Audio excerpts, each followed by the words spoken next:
A homeless little girl, barefoot and shivering in the rain, whispers, "Help me," to a billionaire. But before he can act, ruthless men step from the shadows, claiming her as their own. What is she running from? And why does he risk everything, his safety, his fortune, his life, to protect her? Because this isn't just a story about kindness. It's a battle against darkness, a fight for justice, and an unbreakable bond that will change everything. Before we get into the story, comment below where in the world you are watching from today. The winter storm battered the city with sheets of icy rain, turning the streets into dark mirrors that reflected the glow of streetlights. Nathaniel Sterling stood at the entrance of his corporate headquarters, adjusting the collar of his wool coat against the biting wind.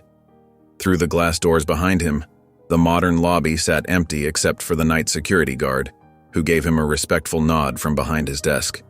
He checked his watch, 11:47 p.m.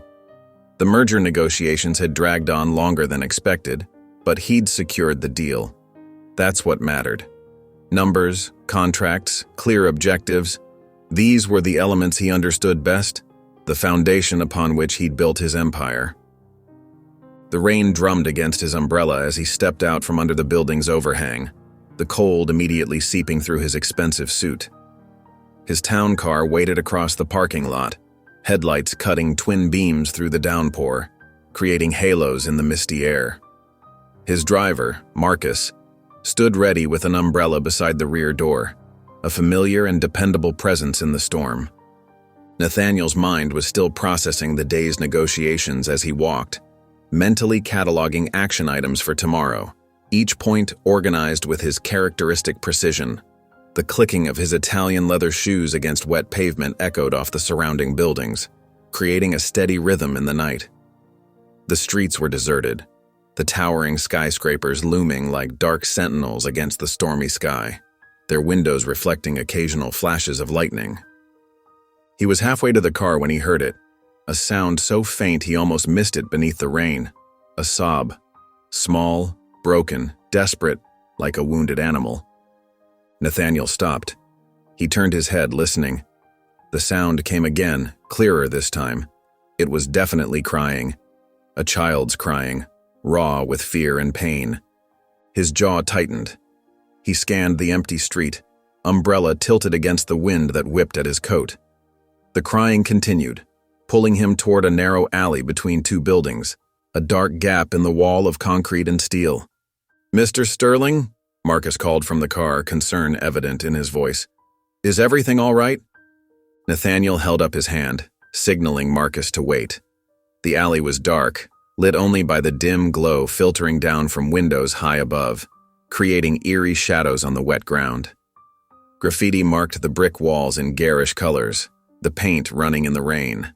The crying grew louder as he moved deeper into the shadows, his instincts warring with his usual calculated approach to everything. Then he saw her, a tiny figure huddled against the wall, knees pulled tight to her chest, trying to make herself as small as possible. She couldn't have been more than 2 or 3 years old. Her thin cotton dress was soaked through, clinging to her small frame like a second skin. Dark curls were plastered to her face, water streaming down her brown skin.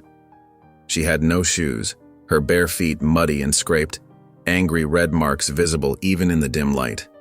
Nathaniel's chest tightened. The sight struck something deep inside him, cracking through his carefully maintained composure like a hammer through glass. No child should be alone like this. Not in this weather. Not at this hour. Not ever. The thought burned in his mind with unexpected intensity. The little girl's head lifted at his approach. Large brown eyes glistening with tears met his. Fear and desperation filled those eyes, but there was something else too. A flicker of hope, like a tiny flame refusing to be extinguished by the storm. She uncurled slightly, her small hands lifting toward him. Her fingers trembled, whether from cold or fear he couldn't tell. Probably both. They looked so fragile, so desperately seeking safety. Nathaniel crouched down, not caring as his expensive trousers soaked through in the puddle beneath him. He held the umbrella over her, shielding her from the relentless rain that had turned the city into a cold, unwelcoming place. Up close, he could see bruises on her arms, dirt smudged across her face, telling a story he wasn't sure he wanted to know. His mind raced with questions. Who had left her here? How long had she been alone? But before he could speak, her lips parted, blue from cold. Her voice came out as barely more than a whisper, 2 simple words that would alter the course of his life forever. Help. Me. The heavy wool coat engulfed Riley's tiny frame as Nathaniel wrapped it around her, watching her initial flinch of fear melt into desperate relief. Her small fingers clutched the fabric like it was a lifeline, and her shivering slowly began to ease. Raindrops pelted the coat, rolling off the expensive material that now sheltered her fragile body. Her eyes, wide and haunted, darted between the protection of the coat and Nathaniel's face as if she couldn't quite believe someone would shield her from the cold. Nathaniel reached for his phone, ready to call for help, when a low chuckle cut through the sound of falling rain. The sound made his skin crawl, echoing off the wet brick walls around them. Well, ain't this touching? Nathaniel turned sharply, instinctively shifting to place himself between Riley and the voice. 3 men emerged from the shadows at the alley's entrance, their boots splashing through puddles. The streetlight caught their faces, revealing the leader, a stocky man with a jagged scar running down his cheek. His casual stance couldn't hide the menace in his eyes as they fixed on Riley. The other 2 men flanked him like dark shadows, their faces young but hard with practiced cruelty. "She ain't yours, rich man," the scarred man drawled, his voice carrying a false friendliness that made Nathaniel's jaw clench. "Walk away." Nice and simple. Riley's tiny hands gripped Nathaniel's shirt from behind, and he could feel her trembling against him. The way these men looked at her, like she was merchandise rather than a child, made his stomach turn. He could feel each of her shallow, frightened breaths against his back. The scarred man took another step forward, water dripping from his leather jacket. "We got business with her." Each word dripped with ugly implications. The words hit Nathaniel like a physical blow. Business? With a child? The implications turned his blood cold, but his face remained impassive, the same expression he'd worn through countless high-stakes negotiations. Years of corporate battles had taught him to hide his emotions, but never had the stakes been so personal, so vital. "Hand her over," the man continued, spreading his hands in a gesture that was probably meant to appear reasonable. "And you can go about your fancy life. No harm done." His smile didn't reach his eyes. Nathaniel didn't move. Instead, he drew himself up to his full height, calling upon years of boardroom authority. His voice came out sharp as steel. "She's a child, not a transaction." Each word was precise, measured, carrying the weight of absolute certainty. The other 2 men exchanged uneasy glances, shifting their weight from foot to foot. They looked younger, less hardened than their leader, perhaps sensing that this confrontation wouldn't end as simply as they'd hoped. But the scarred man's friendly facade cracked, his grin fading to something ugly and determined. Rain pounded the pavement around them, creating a curtain of water that seemed to isolate their little tableau from the rest of the world. Nathaniel could feel Riley's rapid breathing against his back, could sense her terror. The child hadn't made a sound, but her grip on his shirt tightened, her small fingers twisting into the fabric like she was holding on to life itself. The scarred man cracked his knuckles, the sound somehow audible even over the storm. "Your funeral, then." He nodded to his companions, and they began to move forward, spreading out to surround Nathaniel and Riley. Their boots scraped against wet concrete as they positioned themselves, like wolves circling their prey. The first punch came fast, Jace's fist cutting through the rain toward Nathaniel's jaw. Years of martial arts training kicked in as Nathaniel shifted his weight, the punch missing by inches. Without hesitation, he drove his elbow into Jace's ribs, feeling the satisfying impact and hearing the man's grunt of pain. The blow sent Jace staggering back a step, his expensive shirt now splattered with muddy water. Riley's tiny body trembled against his chest as Trey lunged forward, meaty hands reaching for her. Nathaniel twisted away, using his body as a shield. The movement sent sharp pain through his shoulder, but Riley's frightened whimper steeled his resolve.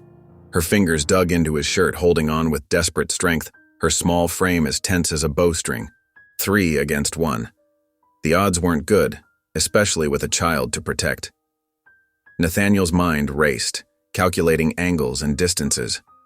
The town car sat just beyond the alley's mouth, their only chance at escape.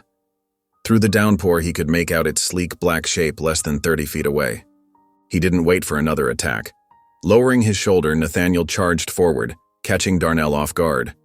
The impact sent the thug stumbling backward into a pile of wet cardboard boxes, sending them scattering across the alley. Rain streamed down Nathaniel's face as he pushed toward freedom, each step bringing them closer to safety. His shoes slipped on the wet concrete, but he kept his balance. A rough hand seized his arm, yanking him backward. Trey's fingers dug into his bicep like iron claws, threatening to leave bruises. Nathaniel pivoted, years of boxing training taking over. His fist connected with Trey's jaw in a devastating hook that sent the man reeling, spitting blood onto the rain-slicked ground. The metallic click of a switchblade cut through the sound of falling rain. Jace stood there, water dripping from his scarred face, the knife gleaming dully in the dim light. His earlier casual demeanor had vanished, replaced by cold fury. His eyes held the predatory gleam of someone used to getting what he wanted, no matter the cost. "You don't know who you're messing with," Jace snarled, blade pointed at Nathaniel's chest. The rain ran down the knife's edge, each drop catching what little light penetrated the alley.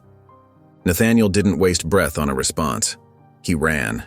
His expensive shoes splashed through puddles as he sprinted toward the car, one arm holding Riley secure against him.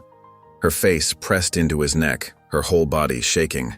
But she remained eerily quiet, the silence of a child who had learned that crying brought worse consequences. Her breath came in tiny, frightened puffs against his skin. The passenger door handle was slick with rain, but Nathaniel yanked it open. In one fluid motion, he deposited Riley onto the leather seat. Behind him, he could hear Jace's heavy footsteps getting closer, splashing through puddles with murderous intent.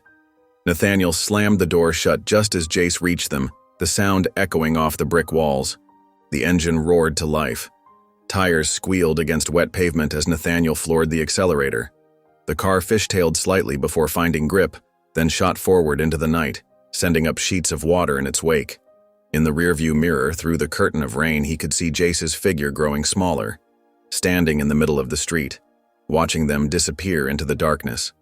His stance promised this wasn't over. The mansion's wrought iron gates parted silently, their elaborate scrollwork glistening with rain as Nathaniel guided the car up the winding driveway. Warm light spilled from the mansion's tall windows, creating golden pools on the wet pavement. The classical architecture, usually a source of pride, felt almost too grand tonight, too cold and formal for the trembling child beside him. Even the manicured gardens, barely visible in the darkness, seemed to loom unnaturally. Helen burst through the heavy front doors before he could even park, her gray hair escaping its usual neat bun. She wore her customary black dress and white apron, even at this late hour. Her eyes widened as Nathaniel carefully lifted Riley from the passenger seat, her motherly instincts clearly taking over at the sight. "Mr. Sterling, what happened?" Helen gasped, her hands flying to her mouth at the sight of the tiny girl wrapped in his expensive, sodden coat. Her normally composed demeanor cracked with concern. Nathaniel strode past her without a word, his shoes leaving wet tracks on the marble floor. He made straight for the oversized leather chair near the grand fireplace in the main living room, where flames already danced behind the ornate screen. With gentle movements that surprised even himself, he settled Riley onto the cushions, careful not to startle her. "Helen, we need warm clothes and towels now." His voice was quiet but firm, brooking no argument. The housekeeper disappeared immediately, her footsteps echoing through the cavernous space. Riley sat completely still, her small hands gripping the wet coat around her shoulders like a shield.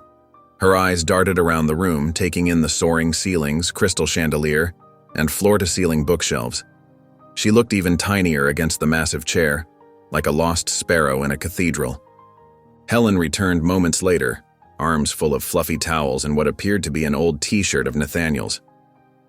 "It's all I could find quickly," she whispered apologetically, wringing her hands.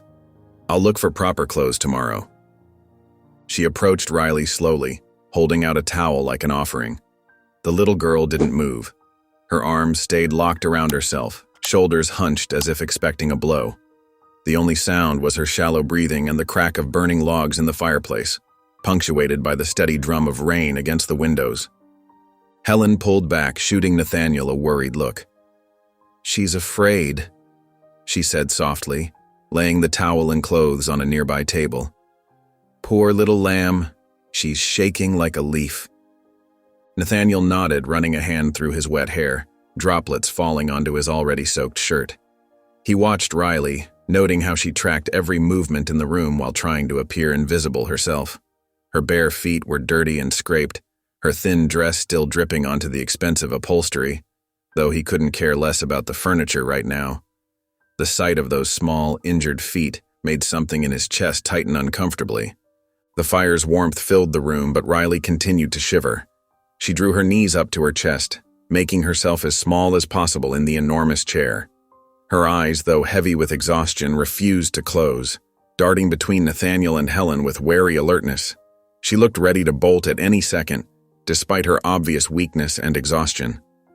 Nathaniel lowered himself into a chair opposite her, maintaining enough distance not to appear threatening. His clothes clung uncomfortably to his skin, but he barely noticed. The events of the night felt surreal. The fight, the escape, the raw fear in those men's eyes when they looked at Riley.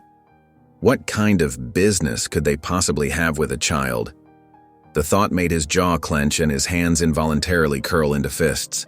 He had no idea what he'd just stepped into, but watching Riley curl into an even tighter ball, her small frame racked with tremors, he knew he couldn't have done anything differently. Something protective and fierce stirred in his chest, an unfamiliar feeling that both unsettled and strengthened his resolve. Dawn's first light was just beginning to filter through the mansion's windows when Nathaniel jerked awake to the sound of piercing screams. His heart hammered against his ribs as Riley's terrified cries echoed through the hallways. He threw off his silk sheets and rushed out of his bedroom, his bare feet silent on the polished hardwood floors. The familiar scent of lemon polish and old wood did nothing to calm his racing pulse. The guest room door stood slightly ajar. Inside, Riley thrashed violently against the expensive bedding, her small body tangled in the sheets. Sweat matted her dark curls to her forehead as she fought against invisible demons. The blankets lay in a heap on the floor, kicked away in her panic. Her tiny fists punched at the air, fighting shadows only she could see. Nathaniel stepped into the room, his movements careful and measured. This was completely foreign territory for him. Boardrooms and business deals he could handle, but a traumatized child. He had no reference point for this. Years of corporate negotiations hadn't prepared him for moments like these. "Riley," he called softly, crouching down beside the bed. His knees protested against the hard floor, reminding him he wasn't as young as he used to be. "Riley, you're safe." He fought the urge to reach out and touch her, knowing it might only make things worse. Her eyes snapped open at the sound of his voice, wide and unfocused. For a moment, she stared right through him, still caught between nightmare and reality. Then recognition dawned, and she scrambled backward until her small frame pressed hard against the ornate headboard. Her chest heaved with rapid breaths, and her fingers clutched desperately at the remaining sheet. Small whimpers escaped her throat, barely audible in the dim room. "It's okay," Nathaniel tried again, keeping his voice low and gentle. "No one can hurt you here." He stayed perfectly still, trying to make himself appear as non-threatening as possible. The words felt hollow even to him. How could he promise safety when he didn't even know what or who she was running from? What monsters lurked in her past? A floorboard creaked behind him, and Helen appeared in the doorway, her gray hair hastily pulled back into a bun. She wore a simple robe over her nightgown, her weathered face etched with worry as she took in the scene. The old housekeeper's presence brought a familiar comfort to the room, though Riley didn't seem to notice. "She doesn't trust anyone, Mr. Sterling," Helen said quietly, staying in the doorway to avoid crowding the frightened child. "After what she's been through, it will take time." Her voice carried the weight of experience, of having seen too many broken things try to heal. Nathaniel watched as Riley made herself impossibly smaller, pulling her knees tight against her chest. Her eyes darted between him and Helen, then to the window, the door, always searching for escape routes. It was the kind of hypervigilance he recognized from war veterans, not toddlers. The moonlight caught the tears on her cheeks, making them glisten like tiny diamonds. "What do I do?" he asked Helen, feeling completely out of his depth. The question itself was foreign on his tongue. Nathaniel Sterling never asked for help, never admitted uncertainty. But here he was, powerless before a terrified little girl. "Just be present," Helen advised softly. "Let her know she's not alone, but don't force anything. She'll reach out when she's ready." She shifted her weight, making the floorboard creak again, and Riley flinched at the sound. Riley's breathing had slowed slightly, but her body remained coiled tight, ready to bolt at the slightest provocation. Her big brown eyes, still glazed with tears, watched their every movement. The fear in those eyes made something in Nathaniel's chest ache. He noticed how her fingers twisted in the sheet, turning white at the knuckles. For the first time since finding her in that rain-soaked alley, he truly wondered about the depth of trauma this tiny child had endured. What horrors lay behind her silence? What had those men done, or planned to do, to make her so terrified? The questions haunted him as he settled in for what promised to be a long night of silent vigilance. The afternoon sun streamed through the dining room's tall windows, casting long shadows across the mahogany table. Nathaniel sat across from Riley, his own breakfast untouched, as he watched her tiny fingers push scrambled eggs around her plate. Dark circles rimmed her eyes from the night's terrors, but at least she'd stopped trembling.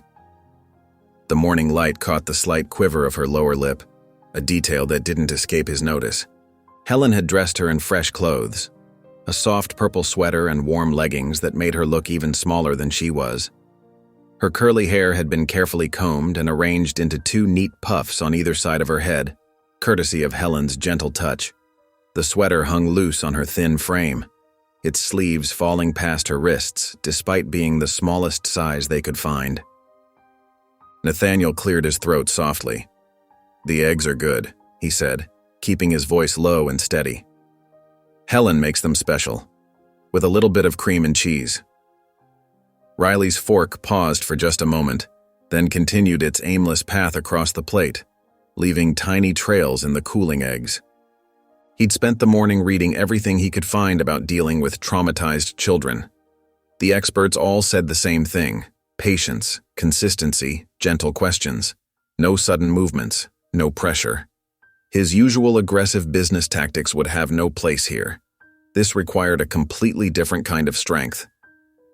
"Do you know your mommy's name?" he asked carefully, watching her face for any reaction. His fingers pressed against the polished wood of the table, steadying himself for whatever might come next. The fork stopped moving.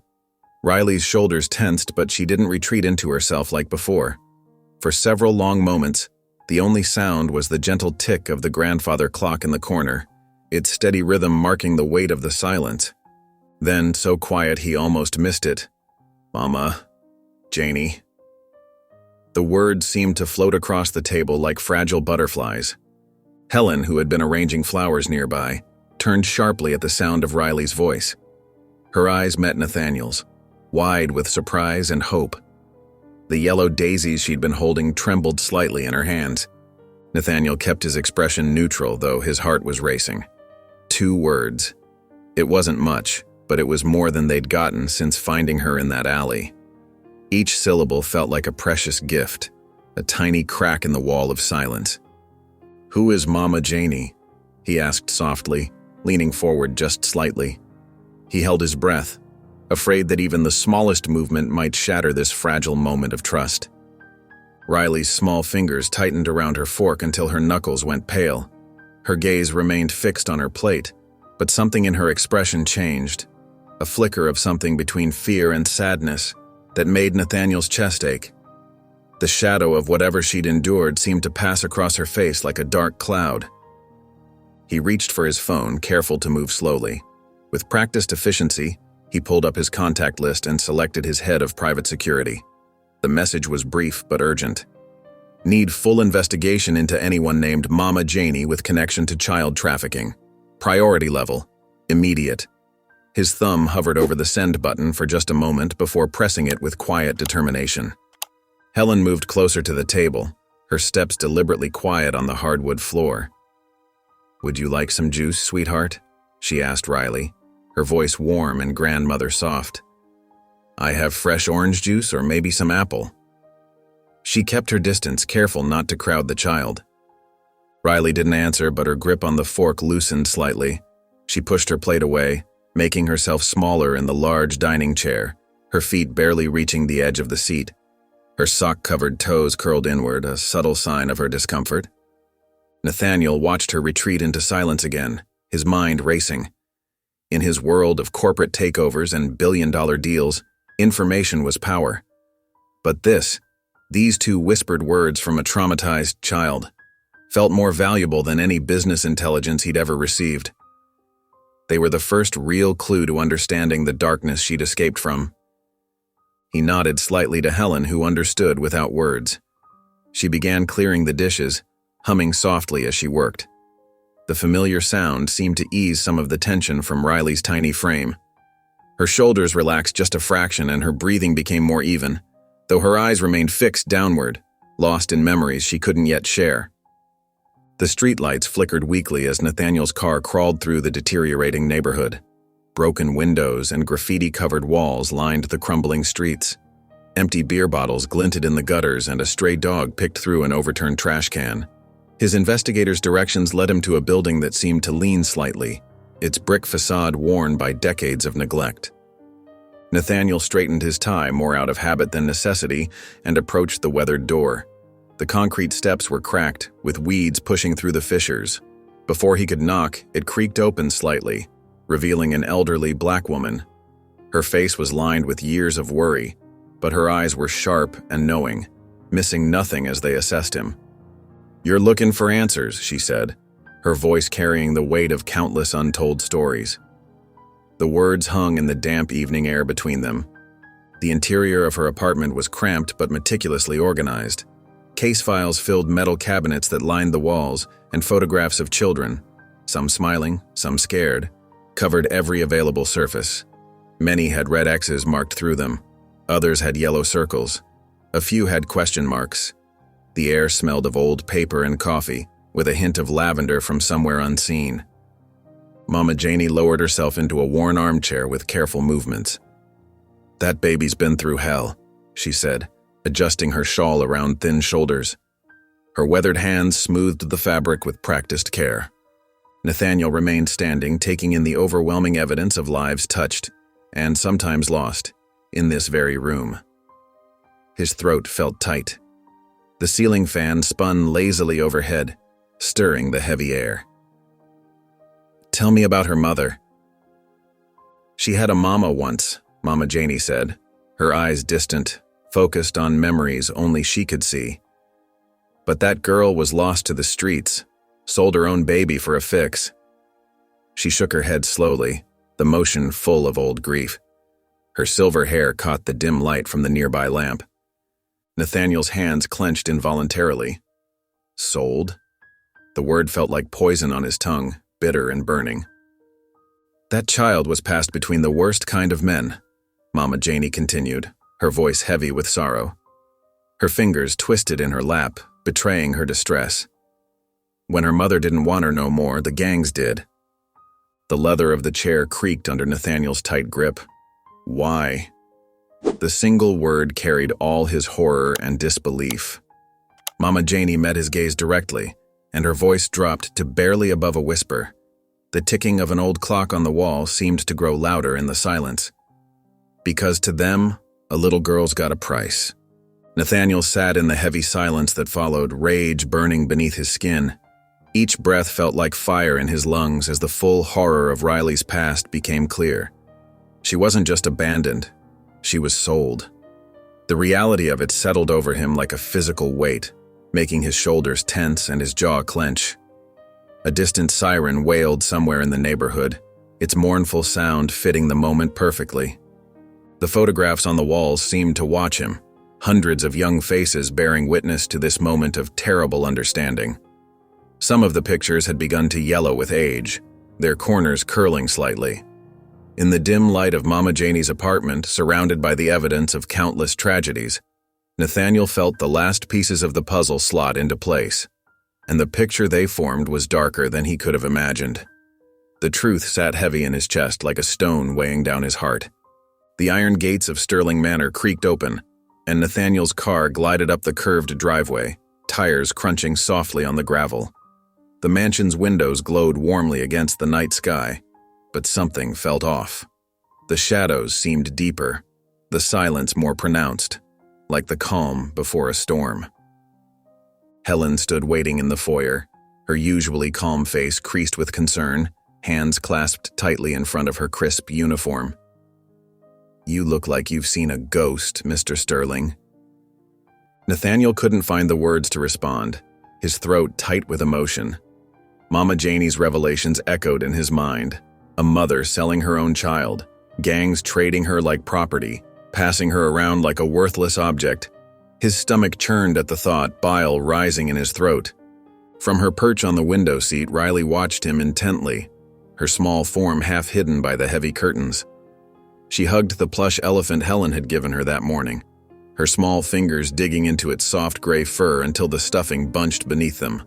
Her dark eyes tracked his every movement, sensing his unease like a tiny barometer, reading the tension in his shoulders. "Sir?" Helen pressed gently, taking a hesitant step forward. "Should I prepare some tea? Perhaps something to eat?" Nathaniel shook his head, loosening his tie as he made his way to his office, his footsteps heavy on the hardwood floors. The leather chair creaked as he sank into it, his head throbbing with each beat of his heart. The weight of what he'd learned pressed down on him like a physical thing, crushing the air from his lungs. His phone buzzed against the polished desk, making him start. A message from Marcus, his head of security, lit up the screen with an ominous glow. Unknown vehicle spotted outside the estate. Second time this week. Same make and model. Nathaniel's fingers flew across the keyboard, pulling up the security feed with practiced efficiency. The night vision cameras showed a black sedan parked just beyond the gates, its headlights dark, engine likely still warm. His breath caught as the camera zoomed in on the driver's face. Even through the grainy footage, there was no mistaking that scarred face and cold, calculating eyes. Jace Carter sat watching, waiting, like a predator sizing up its prey, a slight smile playing at the corners of his mouth. Nathaniel's jaw clenched as he closed his laptop with deliberate slowness, the soft click echoing in the quiet room.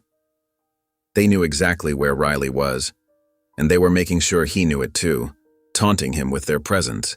The sound of small feet padding across the carpet made him look up, tension coiling in his muscles. Riley stood in the doorway, still clutching her elephant, its trunk dangling limply. Her eyes darted between Nathaniel and the window as if she could sense the danger lurking beyond the gates, an instinct born from hard experience. "Everything's fine," he said softly, but the words felt hollow, a lie he couldn't even convince himself of. Riley just hugged her elephant tighter, her tiny frame rigid with tension, a familiar fear clouding her young eyes. They weren't going to stop. That much was clear. The black sedan was just the beginning. A warning, a message that Jace Carter could reach them whenever he wanted, a reminder that the walls of Sterling Manor weren't as impenetrable as they seemed. Sunlight streamed through the heavy curtains of Sterling Manor, painting warm stripes across the plush carpet of the guest bedroom. Riley's eyes fluttered open, confusion clouding her small features. The bed felt strange beneath her, too soft, too comfortable, nothing like the cold concrete she'd grown used to. The pillow cradled her head like a cloud, making her neck tingle with the unfamiliar sensation. Her tiny fingers clutched the silk sheets, knuckles white with tension. The room was huge, with tall windows and fancy furniture that seemed to tower over her. Fear crept in, making her heart race. This wasn't right. This wasn't what she knew. The wallpaper's delicate pattern swirled before her eyes, so different from the graffiti-covered walls she was used to seeing. Panic seized her chest as she scrambled out of bed, her bare feet hitting the carpet silently.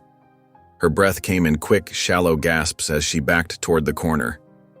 Where was the alley? The familiar smell of rain and garbage? The constant rumble of cars that meant she needed to stay hidden? Her shoulders hunched instinctively, making herself as small as possible. A gentle knock at the door made her freeze. The door opened slowly, revealing Nathaniel's tall frame. He stood there, watching her with careful eyes, keeping his distance. His suit was crisp and neat, but his expression was softer than usual. "Good morning," he said softly, his voice low and steady, like someone trying not to startle a frightened animal.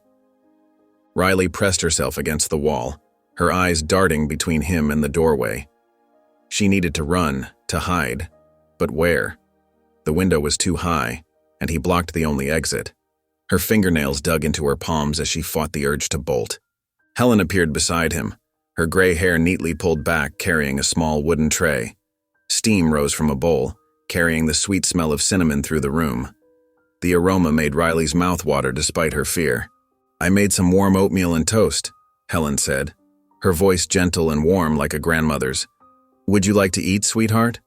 A dollop of honey glistened on top of the oatmeal, promising sweetness. Riley's stomach betrayed her with a loud growl. She hadn't eaten since. She couldn't remember when, but she shook her head frantically, pressing harder against the wall. Food meant owing something. Food meant hands grabbing, voices yelling. Her throat felt tight with memories she tried to push away. Nathaniel didn't move closer. Instead, he walked to the bed and placed something on it. A soft, brown teddy bear with a red bow around its neck. The bear's fur was perfectly clean and new, its ribbon carefully tied. "This is yours if you want it," he said simply, stepping back. "You don't have to take it now. It'll be here when you're ready." His voice held no demands, no expectations. The bear sat there, its black button eyes somehow kind and inviting. Riley's fingers twitched at her sides, but she stayed put. The morning light caught the red ribbon, making it shine like a beacon. Nathaniel nodded, understanding in his eyes. "We'll leave the food here too," he said, as Helen placed the tray on the bedside table. "You can eat whenever you feel hungry." The toast was perfectly golden, cut into small triangles that looked less intimidating than whole slices. They backed away slowly, giving her space. Helen's smile was warm and Nathaniel's eyes were steady. "We'll be right outside if you need anything," Helen added softly before they stepped out, closing the door with a quiet click. The sound was gentle, nothing like the harsh slamming she was used to. Riley stood frozen for several long moments, her heart gradually slowing. The smell of warm food filled the room, and the bear seemed to watch her with patient eyes. Slowly, carefully, she inched toward the bed. Her hand reached out, trembling slightly, and touched the bear's soft fur. The texture was unlike anything she'd ever felt before, gentle against her calloused fingers. When nothing bad happened, she picked it up, holding it at arm's length. It was the softest thing she'd ever touched. Gradually, she pulled it closer, hugging it to her chest. The fur tickled her chin, and something inside her chest loosened just a little. The bear's weight felt reassuring against her racing heart. For the first time in her short life, Riley allowed herself to feel what safety might be like. The morning sun continued to warm the room, wrapping her in its gentle embrace as she stood there, holding her very first teddy bear. Sunlight streamed through the towering windows of Sterling Manor's grand kitchen, casting long shadows across the polished floors. The gentle clink of china and silverware filled the air as Helen moved with practiced grace, setting the expansive mahogany dining table with plates. At the head of the table, Nathaniel sat sipping his coffee, his morning newspaper untouched beside him. His attention was drawn to the kitchen doorway, where Riley stood, her small frame dwarfed by the grand entrance. She wore the new pajamas Helen had bought her, but her bare feet betrayed the chill of the cold marble floor. "Come sit, sweetheart," Helen called softly, gesturing to a chair placed next to Nathaniel's. A booster seat had been added to help Riley reach the table. Riley hesitated, her dark eyes darting between the adults and the loaded plates of scrambled eggs, crispy toast, and colorful fresh fruit. The tantalizing aroma made her stomach growl, but still, she remained frozen. "It's all right," Nathaniel said, his voice gentle. "You can join us." After a long moment, Riley crept forward, her movements careful and calculated. She climbed into the chair, her small body tense, as if ready to flee at any moment. Helen placed a plate filled with food in front of her, but Riley's hands remained firmly in her lap, balled into tight fists. "Riley, it's okay," Nathaniel reassured, noticing her distress. "No one will take your food away." The little girl's eyes snapped to his face, searching for any sign of deception. Then, quick as a flash, her hand shot out and grabbed a piece of toast. Instead of eating it, she slipped it under her thighs, hiding it from view. Her eyes never left Nathaniel's, waiting for anger or punishment. Helen turned away, wiping at her eyes with her apron. Nathaniel felt his throat tighten, but he kept his expression neutral. He understood. This wasn't just fear. This was a survival instinct forged from hardship. Somewhere in her past, Riley had learned that food wasn't guaranteed, that it could be snatched away at any moment. Rather than addressing her behavior, Nathaniel simply continued eating his own breakfast, pretending not to notice as Riley snuck another piece of toast into her pocket. He watched from the corner of his eye as she finally began to eat, taking tiny bites of egg, constantly checking to see if anyone would stop her. The morning light grew stronger, warming the kitchen as they sat in silence. Riley's movements remained tense and guarded, but she ate steadily, her eyes flicking toward Nathaniel every few seconds. He maintained his calm demeanor, allowing her to take what she needed, understanding that trust would take time. Helen moved quietly around them, refilling Nathaniel's coffee cup and placing a small glass of milk near Riley's plate. The little girl stared at it longingly, but didn't reach for it yet. Instead, she focused on carefully wrapping a handful of strawberries in her napkin, tucking it away for later. Nathaniel stood in his mahogany-paneled home office, his tall frame casting a long shadow across the Persian rug. Through the floor-to-ceiling windows, he watched as 2 additional security guards patrolled the estate's sprawling grounds, their black uniforms stark against the manicured lawn. After spotting Jace Carter's car last night, he doubled the security detail and implemented rotating shifts to ensure constant coverage. His cell phone buzzed on his desk, displaying Laura Kensington's name. He'd known this call was coming, but his stomach still tightened as he answered, his fingers pressing perhaps a bit too hard on the screen. "Nathaniel," Laura's crisp voice came through. "We have a problem." He moved to his leather chair, sinking into it slowly, the familiar leather creaking beneath him. "Tell me." "I've been searching databases all morning," Laura said, her usual confidence tinged with concern. "Riley has no documentation, no birth certificate, no social security number, nothing. It's like she doesn't exist. I've checked every possible variation of her name and description." Nathaniel pinched the bridge of his nose, feeling a headache building. "That's not entirely surprising, given what I learned about her background. People like Carter prefer their transactions untraceable." "It's worse than that," Laura continued. "There are no missing child reports matching her description. No official records of any kind. From a legal standpoint, we're in murky waters, and I don't like what I'm seeing." "What exactly are you telling me, Laura?" He heard papers shuffling on her end, followed by the soft click of a closing door. "I'm telling you that if Child Services gets involved before we establish legal standing, they'll take her.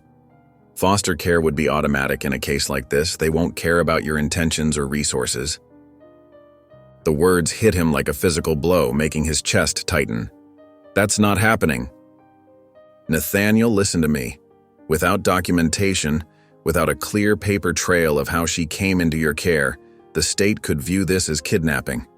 We need to build a solid case before anyone starts asking questions. Your reputation alone won't be enough." He stood up, walking to his security monitors, his reflection ghostly in the screens. On one monitor, he could see Riley curled up on the living room sofa, finally sleeping peacefully after her rough night. Helen had draped a soft blanket over her tiny form, and the morning light filtered through the windows, casting a gentle glow around her. "How long?" he asked, his voice rough with emotion he rarely showed. "To build a proper case, a few weeks at least. We need to trace her origins, find witnesses, establish a clear chain of events. And most importantly, we need to prove you're a suitable guardian. Your business success is one thing, but they'll want to see more. Nathaniel watched the sleeping child on the monitor. In just these few days, she'd already changed something in him, awakened feelings he didn't know he possessed. The thought of her being taken away, thrust back into a system that had failed her so completely, made his chest constrict with an unfamiliar panic. Whatever it takes, Laura, whatever resources you need, just make it happen. Money is no object. I'll start immediately, she replied, her tone softening slightly. But Nathaniel? Keep her close, and keep this quiet. The wrong person asking the wrong questions right now could derail everything. We can't afford any mistakes. He ended the call and stood at his window, watching the guards make their rounds with military precision. On the security feed, Riley shifted in her sleep, clutching the stuffed bear he'd given her, her small fingers wrapped tightly around its worn fur. No one was taking her. Not Jace Carter, not child services, not anyone. He'd move heaven and earth to keep her safe. The soft glow of the evening sun filtered through the guest room's cream-colored curtains, casting gentle shadows across the hardwood floor. Nathaniel's footsteps were quiet as he made his way down the hallway for his usual evening check on Riley. But as he reached the doorway, something made him stop, his hand frozen on the polished brass doorknob. Riley sat cross-legged on the plush carpet, her tiny frame hunched over a piece of white paper. Her hand gripped a black crayon with surprising intensity, making harsh, dark strokes across the page. The scratching sound of waxy crayon against paper filled the otherwise silent room, each stroke deliberate and forceful. Nathaniel held his breath, not wanting to startle her. He'd never seen her so focused, so absorbed in anything before. Carefully, he stepped into the room, his expensive leather shoes silent against the carpet. Riley didn't look up, but her shoulders tensed slightly. She knew he was there, her survival instincts still sharp as ever. The drawing took shape beneath her determined hands. A small stick figure, barely larger than Nathaniel's thumb, stood alone on the paper. Above it loomed an enormous black cloud, scribbled with such force that the paper had nearly torn in places. The cloud seemed to press down on the tiny figure, threatening to swallow it whole, its edges jagged and angry.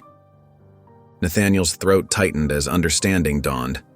He lowered himself to one knee beside her, maintaining a careful distance. "That's really good," he said softly, the words feeling inadequate against the raw emotion captured in her childish artwork. His chest ached with the weight of what he was witnessing.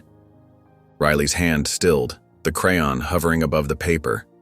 She didn't speak, she rarely did, but something in her posture shifted, like a wall crumbling ever so slightly.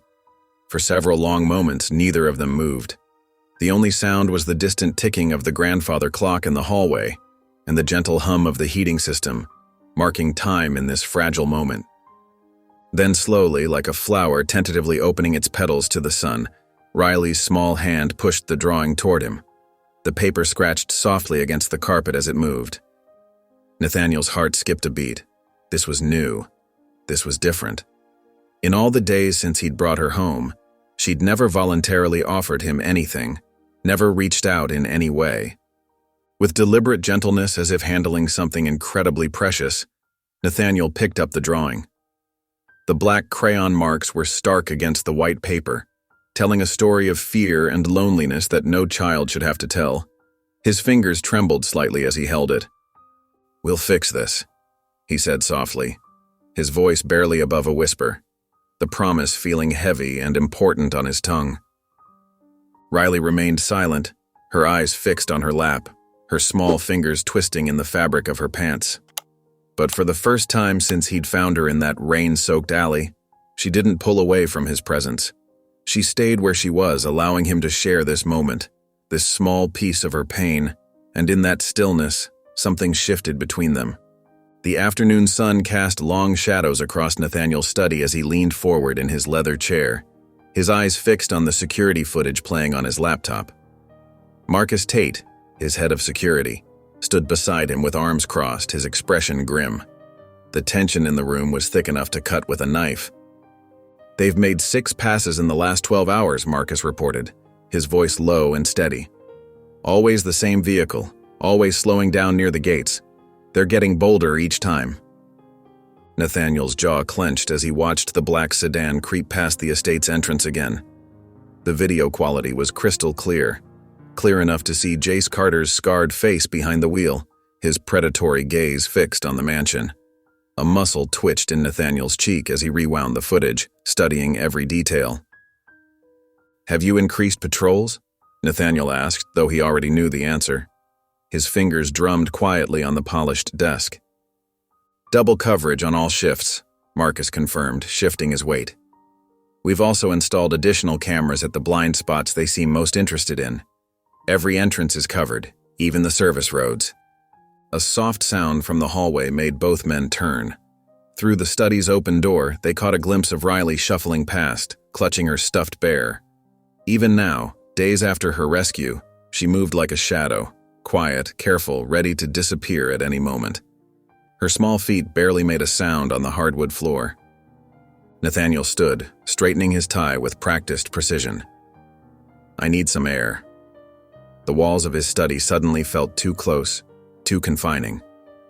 Outside, the afternoon was crisp and clear, with a gentle breeze stirring the manicured lawns. 2 security guards flanked the front steps, their earpieces glinting in the sunlight. Marcus followed close behind as Nathaniel descended to the circular driveway, his footsteps echoing on the stone steps. That's when he saw it. The black sedan idling across the street like a lurking predator. Nathaniel's pulse quickened, but his face remained impassive. Through the windshield, Jace Carter's eyes met his in a direct challenge, cold and calculating. The gang leader's lips curved into a mocking smile. Slowly, deliberately, he raised his hand to his temple, thumb and forefinger extended like a gun. He mimed pulling the trigger, his grin never wavering. The message was clear, a promise of violence to come. Marcus stepped forward, his hand instinctively moving toward his concealed weapon. "Want me to run him off?" His voice carried a hint of barely contained anger. "No," Nathaniel said, his voice as cold as steel. "Let him play his games. We'll let him think he has the upper hand." "They're testing our response times," Marcus observed, scanning the perimeter. "Checking our patterns, looking for weaknesses. Classic surveillance tactics." Nathaniel nodded once, his expression hardening into granite. "Then they'll learn exactly what they're up against. I don't break, Marcus. Not for them, not for anyone." The words carried the weight of an oath. The sedan's engine revved softly.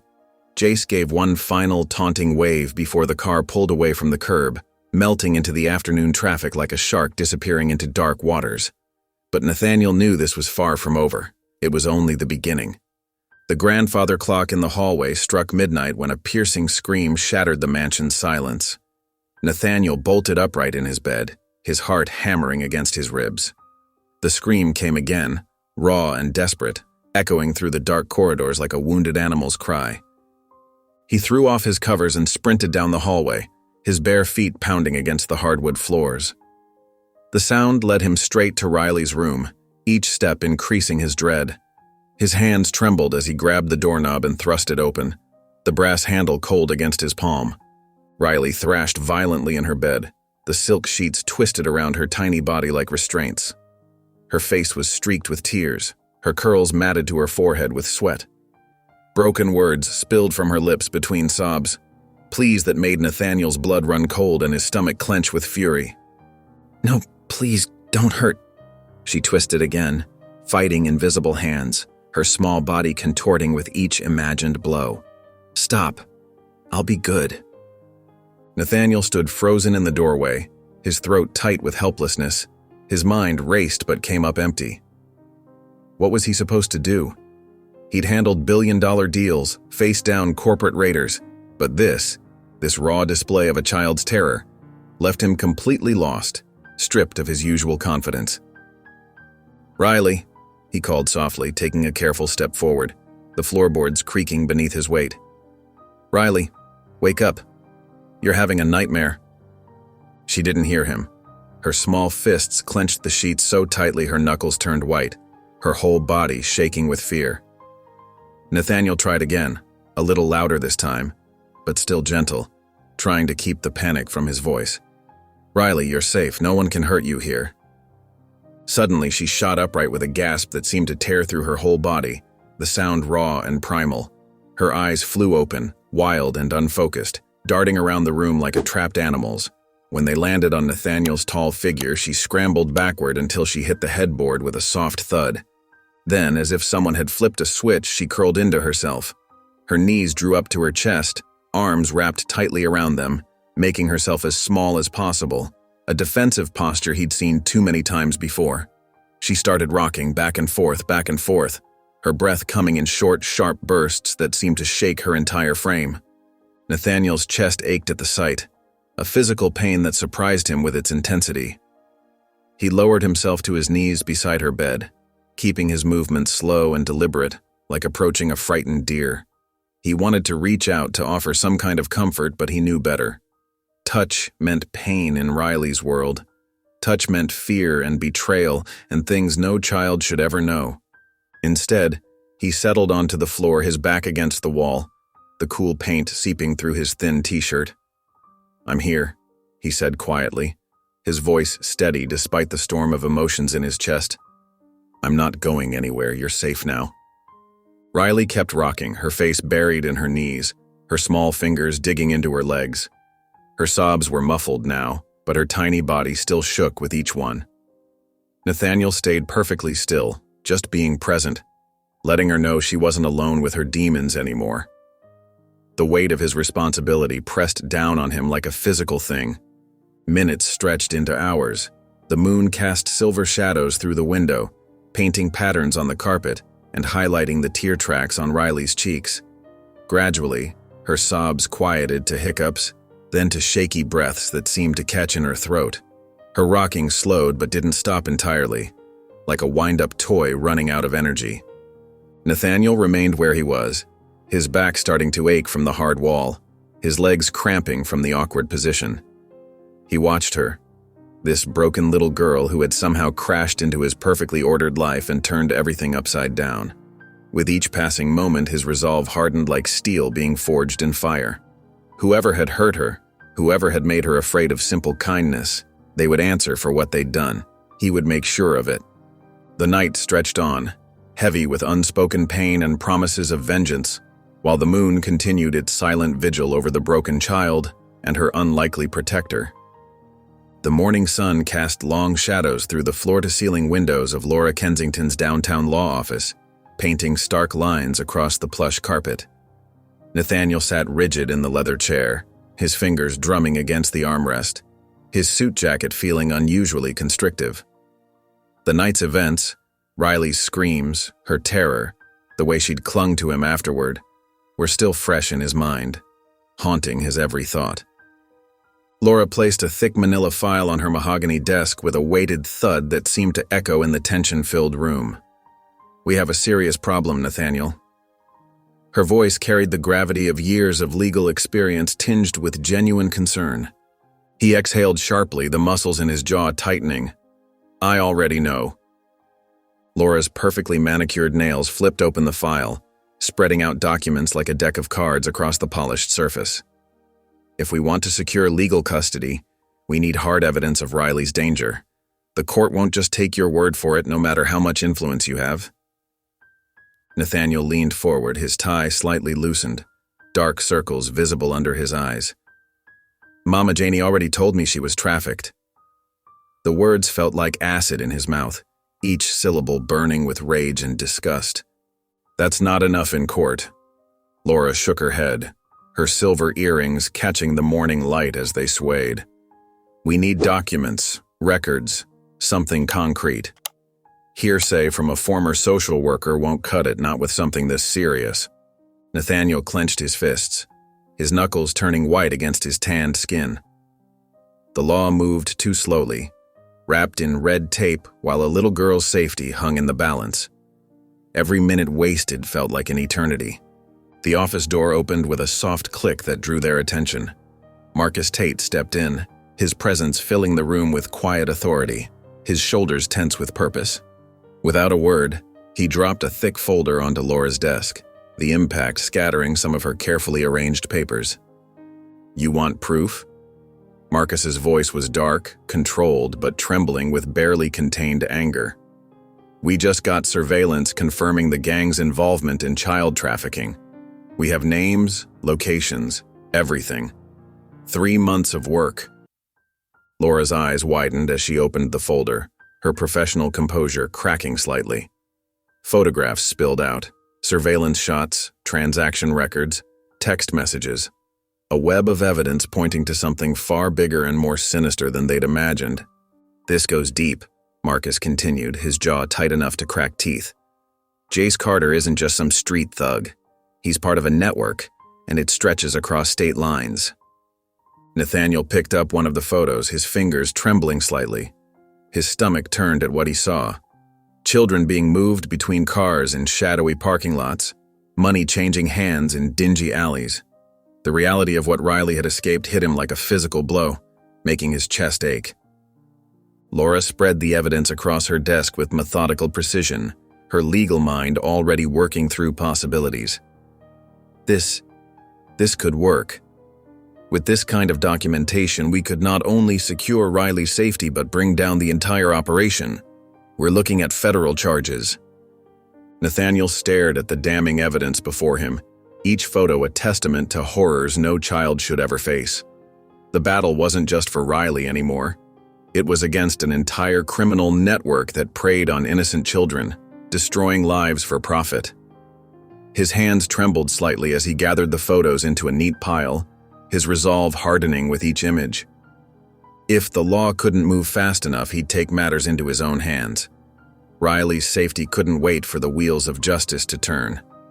Nathaniel stood at the kitchen counter, scanning the latest security report from Marcus. The morning light streamed through the windows, warming the spacious kitchen where Helen busied herself preparing breakfast. The smell of fresh coffee and toast filled the air, mingling with the sweet aroma of cinnamon from the oatmeal she was cooking. "By the way, when's Riley's birthday?" Helen asked casually, stirring oatmeal on the stove. She tapped the wooden spoon against the pot's edge, her movements practiced and efficient. Nathaniel's hand froze mid-page turn. The question hit him like a punch to the gut, making his chest tighten uncomfortably. In all the chaos of the past few days, he hadn't even thought about it.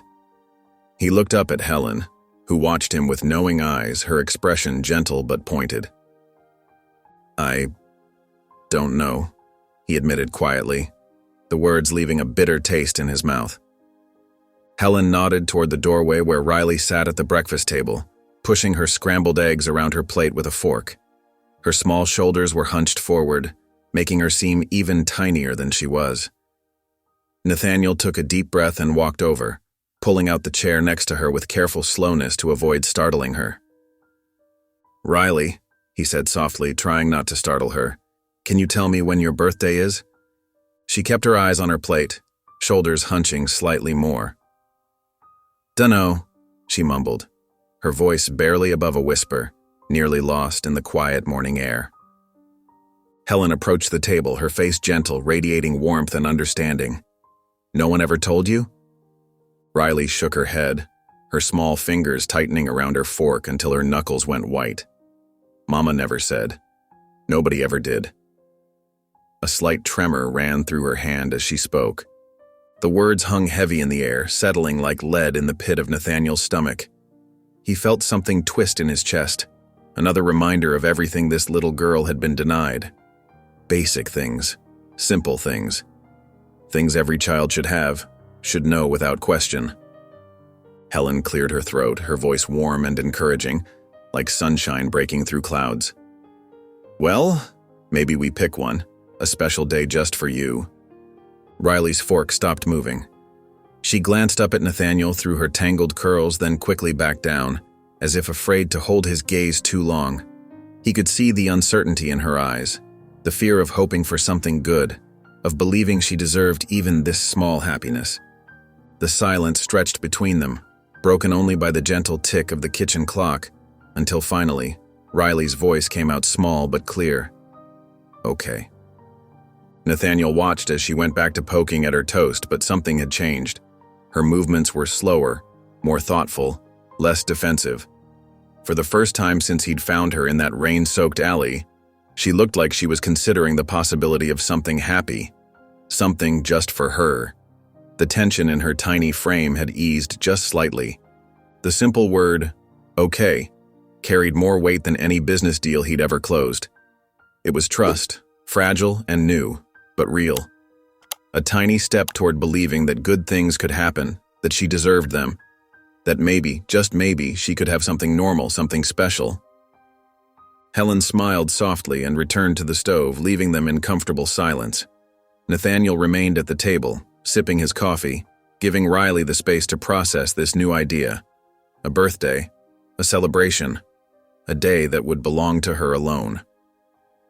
He watched her from the corner of his eye, noting how her fork now moved with purpose, taking small but deliberate bites of her breakfast. The morning sun cast long shadows through the study windows as Nathaniel Sterling reviewed the stack of legal documents on his desk.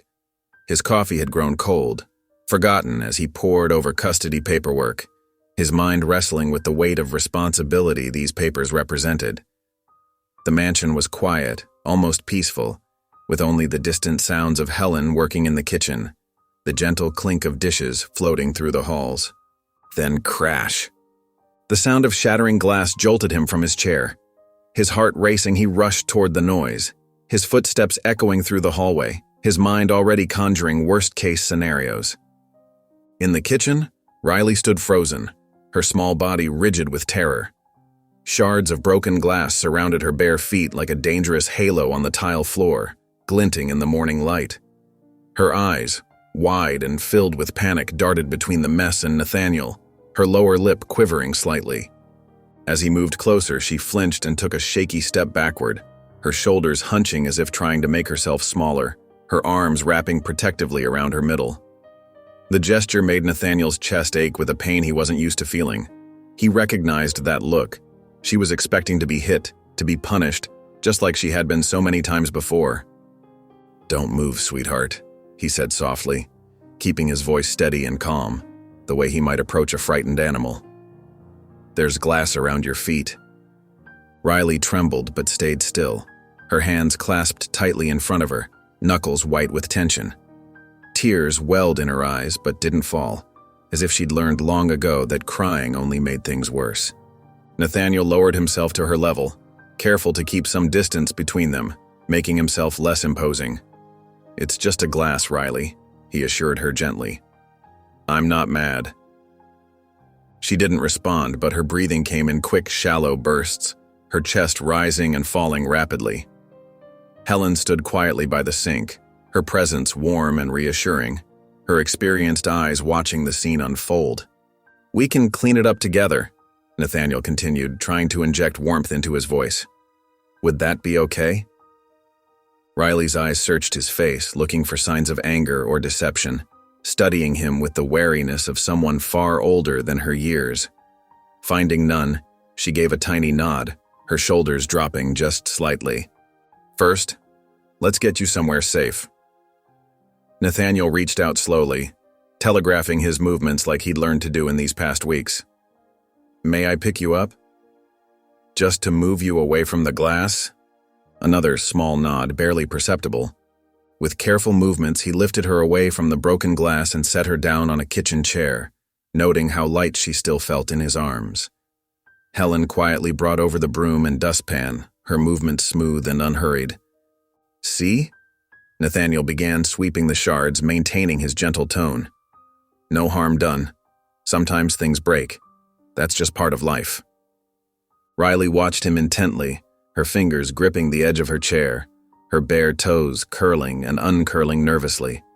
As he worked, her rigid posture gradually relaxed, though her eyes never left him, tracking his every movement. When the last piece was cleared away, Riley's voice came out barely above a whisper, rough from disuse. "Sorry." Nathaniel looked up, meeting her gaze with all the gentleness he could muster. "You don't have to be sorry for accidents," he said warmly, meaning every word. For the first time since he'd found her, Riley's expression softened with something close to belief. She didn't smile, but some of the fear left her eyes, replaced by a tiny spark of trust that made his heart swell. The afternoon sun warmed the circular driveway as Nathaniel's sleek black SUV idled in front of the mansion's grand entrance. Riley stood in the doorway, her small frame tense with uncertainty. She wore the oversized t-shirt Helen had found for her, the hem hanging almost to her knees, her bare feet shuffling nervously on the marble floor, her thin arms wrapped protectively around her middle. "We're going shopping," Nathaniel announced, keeping his voice casual and light. "You need new clothes." He tried to sound cheerful, hoping to ease the anxiety he could see building in her posture. Riley's gaze shifted to Marcus Tate, who stood vigilantly by the passenger door. Her fingers curled into tight fists at the sight of the unfamiliar man, and she took a tiny step backward, her shoulder brushing against the doorframe as if seeking something solid to anchor herself. Nathaniel noticed her reaction immediately. He crouched down to her eye level, maintaining a careful distance. "Marcus is here to keep us safe," he explained softly. "No one will hurt you. I promise." His heart ached at the fear that still clouded her eyes. Marcus remained perfectly still, his expression gentle despite his imposing presence. He'd been briefed on Riley's situation and knew to move slowly, speak quietly. His hands stayed visible at his sides, his stance deliberately relaxed. After what felt like an eternity, Riley inched forward. Her bare feet made no sound on the polished steps as she approached the vehicle. Nathaniel opened the back door and she climbed in, immediately pressing herself against the far window, making herself as small as possible in the corner. The department store's automatic doors whooshed open, releasing a blast of air-conditioned air that ruffled Riley's hair. She blinked at the fluorescent lights overhead, her hand instinctively finding the edge of Nathaniel's coat. The store stretched endlessly before them. Racks of colorful clothing, shelves stacked with shoes, displays of glittering accessories. The overwhelming array of choices seemed to make her shrink even further into herself. Marcus positioned himself near the entrance, his watchful eyes scanning the store while maintaining a respectful distance. He kept his movements subtle, professional, careful not to draw attention to his protective presence. "Pick anything you want," Nathaniel said, gesturing toward the children's section. But Riley didn't move. She stood frozen, her grip on his coat tightening until her knuckles turned white. Nathaniel frowned, studying her face. "What's wrong?" Riley's voice came out barely above a whisper, trembling with vulnerability. I don't know how." The words hit Nathaniel like a physical blow, settling like a weight in his chest. Of course she didn't know how. She'd never been given choices before. Never been allowed to want things, to express preferences. The simple act of choosing clothes was completely foreign to her. Fighting back the anger that threatened to surface, Nathaniel reached for a soft pink dress hanging nearby. The fabric was light and flowing, with tiny butterflies embroidered along the hem, dancing across the material like whispers of hope. "What if we start with this one?" he suggested, holding it where she could see it clearly, careful to keep his movements slow and deliberate. Riley stared at the dress, her eyes wide with wonder. Her free hand lifted slightly, fingers stretching toward the fabric, then dropped back to her side as if she'd caught herself wanting something. But after a long moment, she gave a small nod, the tiniest spark of interest lighting her eyes. Nathaniel selected a few more items, practical things like socks and shoes, pajamas and underwear. Each time he offered choices, watching as Riley slowly began to point to colors she preferred. Her gestures were hesitant at first, but grew slightly more confident with each selection. As they walked out of the store, Riley clutched a small shopping bag containing the pink dress like it was the most precious thing she'd ever owned. Her other hand still held Nathaniel's coat, but her grip had loosened slightly, no longer desperate. Marcus followed at a careful distance, carrying the rest of their purchases, his presence a silent shield between them and the world. The afternoon sunlight streamed through Riley's bedroom windows, casting warm shadows across the plush carpet. The light caught the dust motes dancing in the air, making them sparkle like tiny stars. Nathaniel was heading to his study when a sound stopped him mid-stride, something he'd never heard before. A giggle, soft and hesitant, but unmistakably happy, it floated through the air like a precious melody. He paused outside Riley's door, his heart skipping a beat at the unfamiliar sound. His hand rested lightly on the door frame as he carefully peered inside. Riley sat cross-legged on the floor, her small fingers holding something that made her eyes sparkle with wonder. Her dark hair fell forward, partially hiding her face, but couldn't mask the joy radiating from her. "What do you have there?" Nathaniel asked gently, stepping into the room. The carpet muffled his footsteps, but Riley's keen awareness still detected his presence. Riley's body tensed slightly at his presence, but she didn't curl into herself like she usually did. Her shoulders remained straight instead of hunching protectively. After a moment's hesitation, she extended her hand, offering him a small Polaroid photograph, the edges slightly worn from her constant touching. Nathaniel's throat tightened as he looked at the image. There was Riley, standing in front of a full-length mirror at the department store, wearing the pink dress they'd bought together. The fabric had twirled around her legs, catching the store's fluorescent lights. Her smile, though timid, lit up her entire face. Helen had snapped the picture when Riley wasn't paying attention, catching a rare moment of pure joy. "That's you," Nathaniel said softly, kneeling beside her. The carpet was soft under his knees, and he could smell the light lavender scent from Riley's shampoo. Riley nodded, her fingers tracing the edges of the photo reverently. "Never had a picture before," she whispered, her voice barely audible, like leaves rustling in a gentle breeze. The simple statement hit Nathaniel like a physical blow, making his chest ache. No photos, no memories captured, no proof she even existed before now. The weight of her words settled heavy in his stomach. He watched as she continued to stare at the image, memorizing every detail of her own smile as if she couldn't quite believe it was real. Her fingertip gently touched her captured expression, wondering. "Would you like to put it somewhere special?" Nathaniel asked. "We could frame it." He imagined it displayed proudly, a testament to her new life, her new beginning. Riley clutched the photo closer to her chest, protective of this newfound treasure. Her fingers curled around the edges carefully, making sure not to bend it.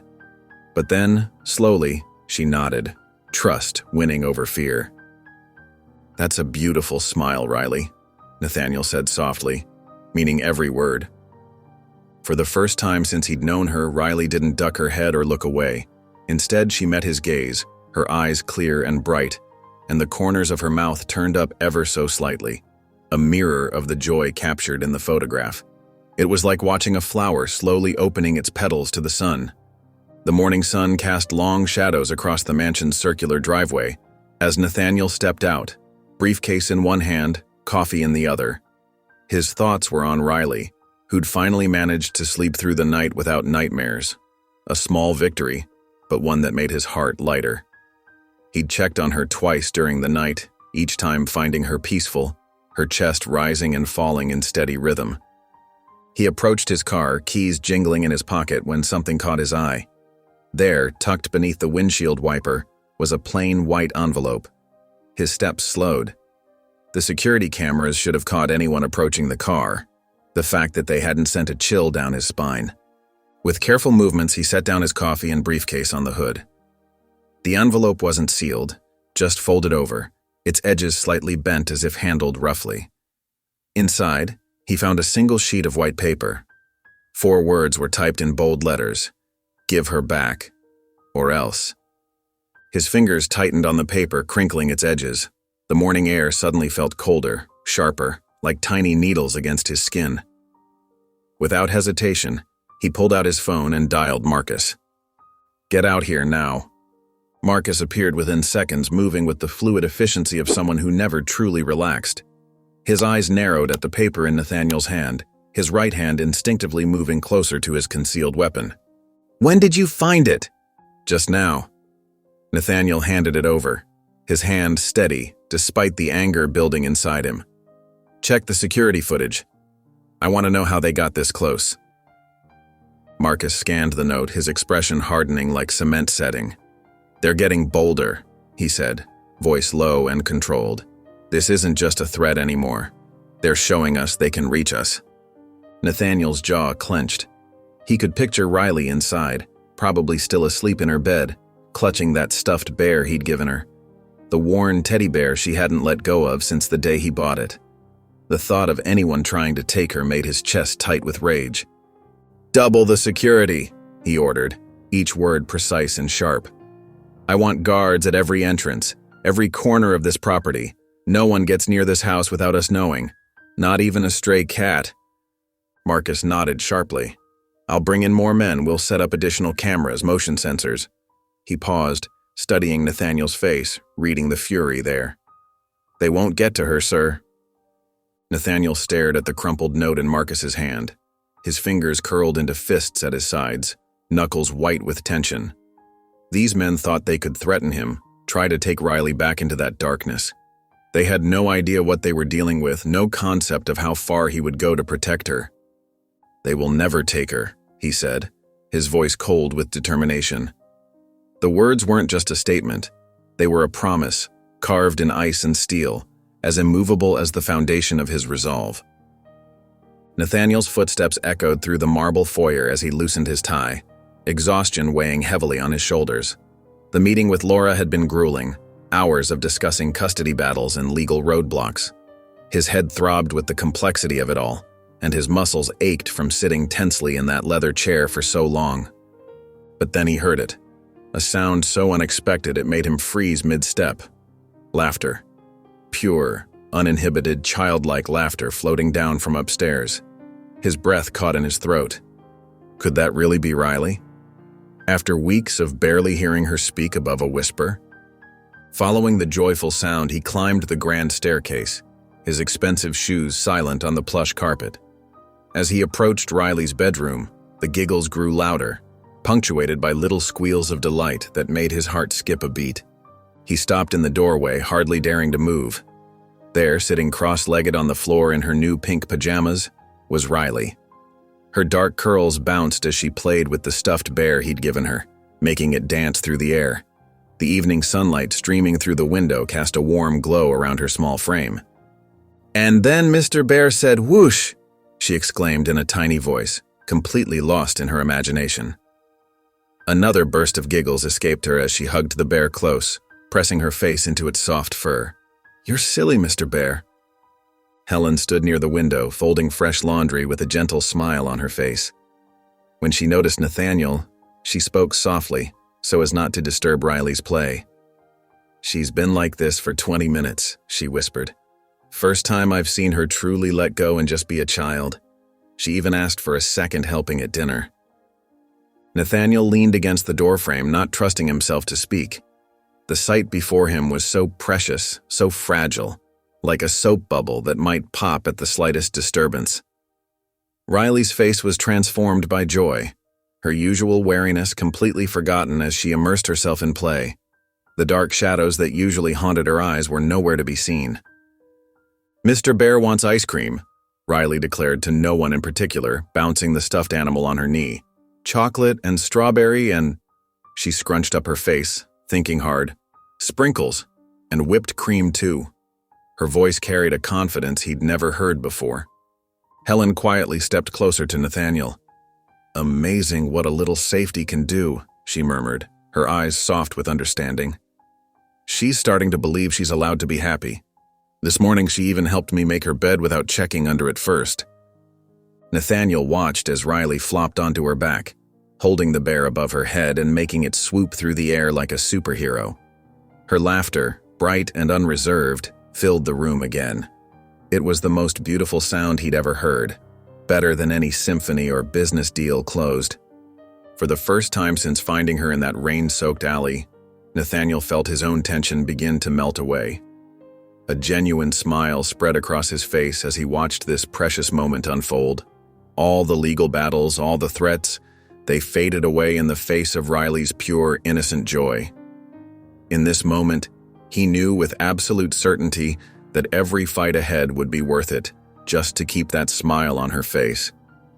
The autumn breeze rustled through the trees as Nathaniel guided Riley down the mansion's front steps.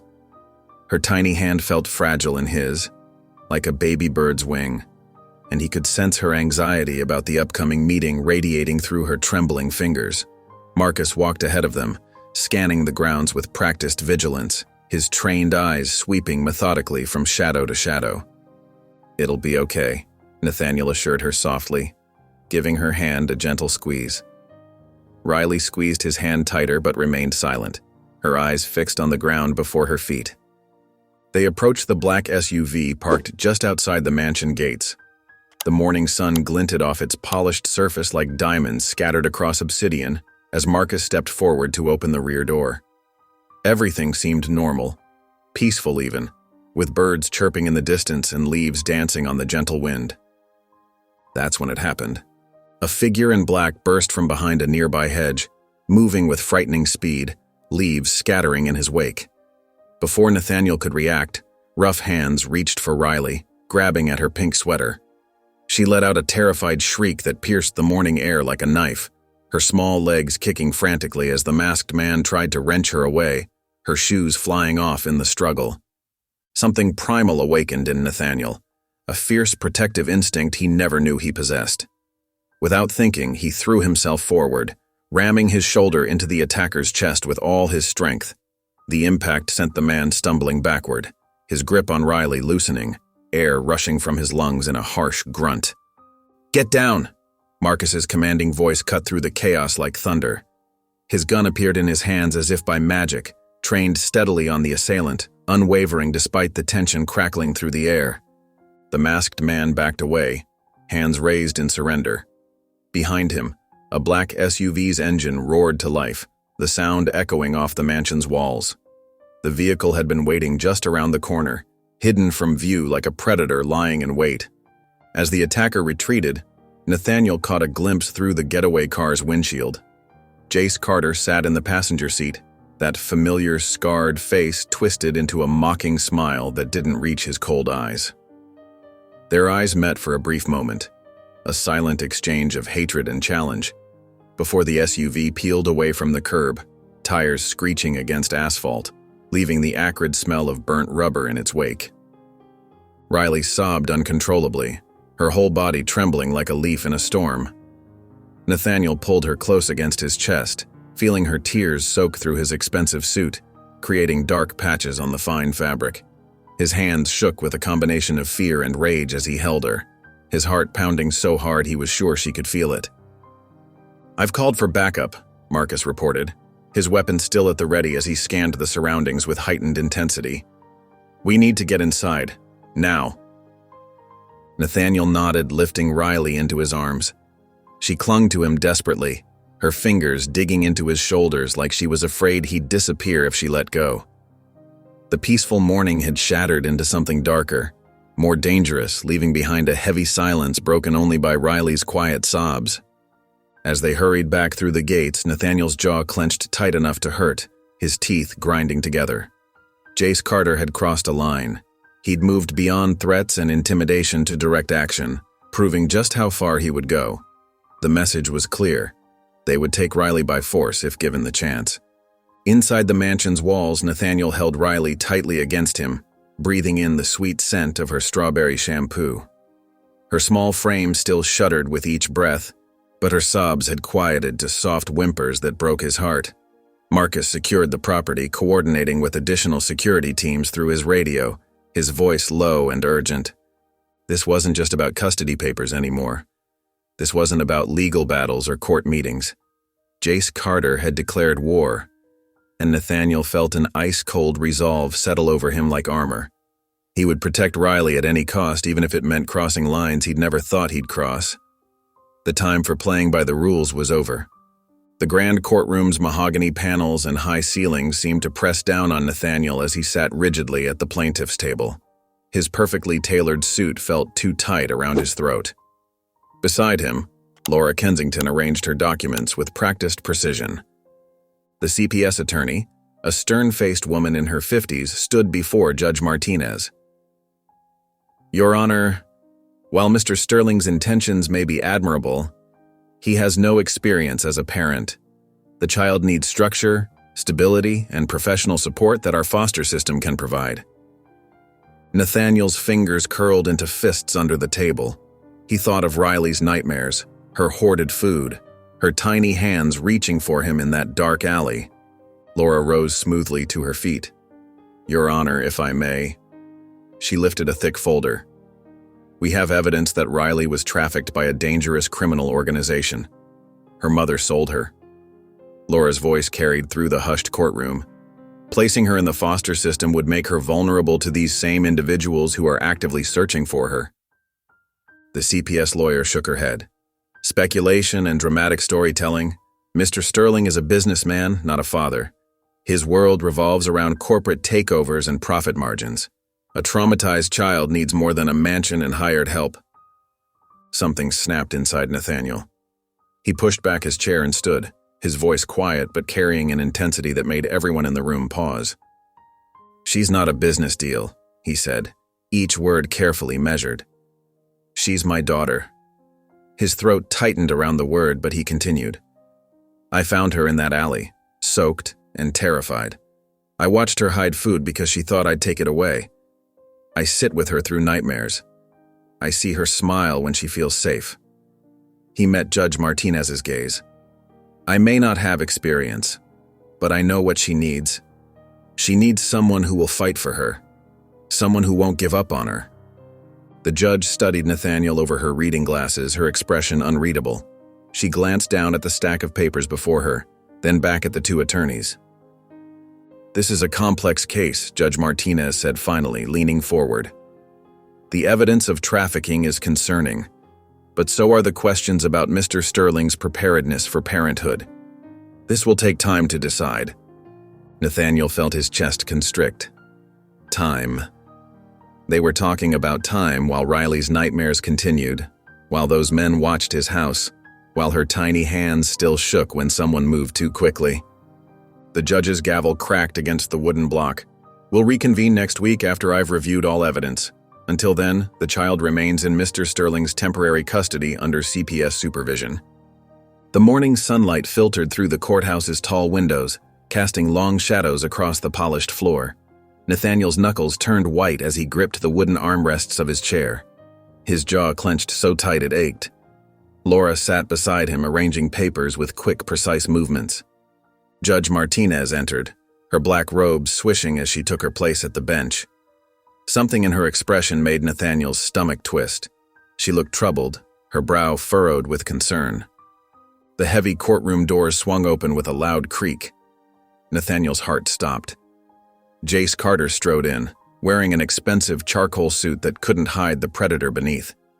His scarred face stretched into a pleasant smile that never reached his cold eyes.